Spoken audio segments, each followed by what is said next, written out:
हर्षवर्धन पाटील यांना आमदार करायचं आहे अशी भूमिका कार्यकर्त्यांनी मांडली आहे। बावडा गावामध्ये इंदापूर तालुका विकास आघाडीची पहिली शाखा उघडण्यात आली।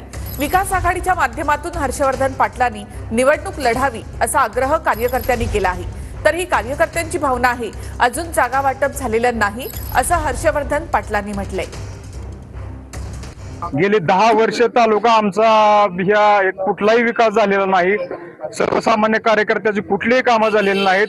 हे काम फक्त माननीय हर्षवर्धन पाटील साहेब यांच्या माध्यमातूनच झाली आणि भाऊंना आमदार करण्यासाठी सर्व सामान्य कार्यकर्त्यांनी युवकांनी आता ठरवलेलं आहे की इंदापूर तालुका विकास आघाडीच्या माध्यमातून आपण या ठिकाणी बावडा गावात आज शाखा काढलेली आहे आणि याचा वटवृक्ष होणार आहे आणि या शाखेच्या माध्यमातूनच भाऊंना विधानसभेवर पाठवायचं आहे असा सर्वांचा निर्णय झालेला आहे। ठीक आहे, याला कुणी काय आम्ही कुणी काय ह्या गोष्टी अशा पद्धतीने सांगितलेल्या नाहीत। आणि दुसरी गोष्ट, आता निवडणुका जवळ आल्यामुळे प्रत्येक कार्यकर्त्याचा आता काही ना काहीतरी राजकीय विचार असू शकतो आणि म्हणून ठीक आहे, ती कार्यकर्त्याच्या भावना असतील, पण अद्यापर्यंत आमच्या महायुतीच्या जागा वाटपाच्या संदर्भातली कुठली निर्णय झालेला नाही।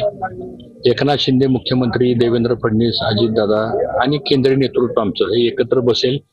जागा वाटपाचा निर्णय अजून झालेला नाही। जागा वाटपाचा पहिल्यांदा निर्णय होईल। जागा वाटपाचा निर्णय झाल्यानंतर मग ते जागा कुणाला द्यायची त्याचा निर्णय होईल। त्या जागेवर कोण लढायचं ह्याचा निर्णय होईल। त्यामुळे त्या गोष्टीला अजून वेळ आहे।